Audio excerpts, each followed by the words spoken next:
Hey Gustavo, welcome man. It's a pleasure having you. Likewise.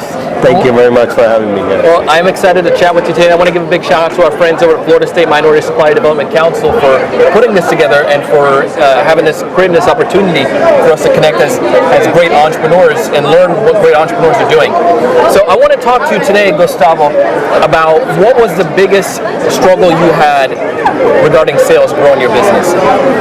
Well, one of the biggest struggles that we always find is to align ourselves with the right personnel that will be a continuation of the values that we represent as a company. So finding the right people with integrity, with that will make a promise and deliver on that promise. So, and I think that sometimes people have that distrust with salespeople automatically. They say you can't trust, you can't trust them, or they don't have integrity, they're not going to fulfill what they say, and all of those things. So that is an uphill battle then, if people already distrust you and now you're trying to sell to them another product. No, indeed, and a lot of people have that preconceived idea about salespeople. In reality, salespeople are people. Yeah. And buying people are people. So that is probably one of the things that we need to keep.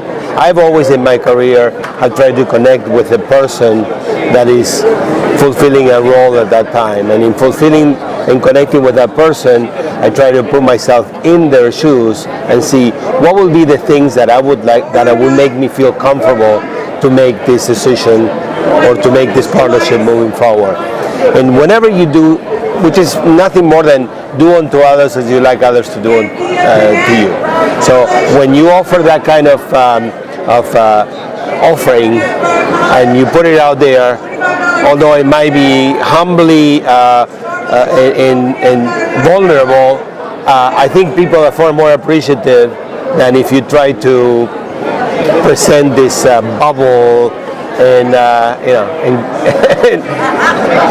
make unrealistic commitments. Yeah. So that's what I would say. So one of the biggest struggles is to find people that really have that those values that we share as a company. How did you overcome that struggle to start finding the right people?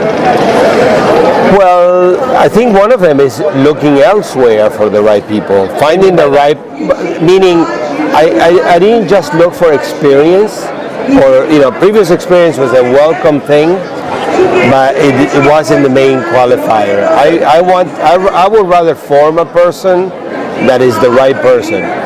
You hire people with characters, not characters. Ooh, say that again. You hire people with characters, not characters. I love that.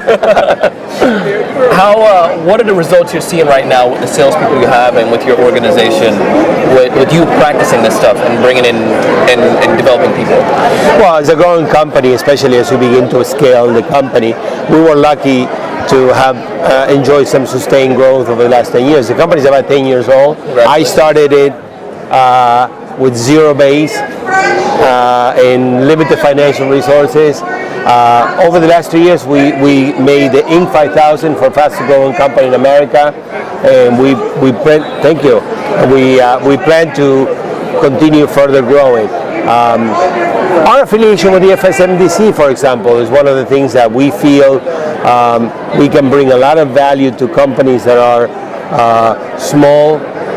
One of the differentiators about the products that we're offering is I cater to small startup companies, because when it comes to multifunction equipment, they're quite expensive. Sometimes leasing companies won't offer financing to companies unless they're fully established. Well, I look for companies like that. I have programs in which I do internal leases, which is guaranteed financing, and I actually help a company build their own credit. So that has been a catapult in terms of the growth that we have brought to the market. There are entrepreneurs that are out there listening to this, and they're finding themselves in the same category. They're trying to find and trying to develop their business as well, and trying to grow their business, trying to get the right salespeople. If there's one major piece of advice you'd like to give them, what's that one major piece of advice? Well, obviously, build, the organization that you're going to build. Be very careful about the people that are working for you, and ensure that you share values. You share the values, and when it comes to going to the market, I mean, you want people that are going to be self-motivated, and motivation comes in many different ways. Financial, one of them is financial, of course. There needs to be a financial reward, but also when you provide an environment in which people want to grow, then that's also motivation. So I personally, at this point, I'm building a team that is people of different ages and different backgrounds, but every single one of them, I'm proud that is a member of my team, and I'm open to find the next miracle to join us. Well, we'll definitely put that word out there for you, man. Maybe somebody listening and they maybe want to join that team. So thank you very much for your time. I appreciate it. Okay. Appreciate it.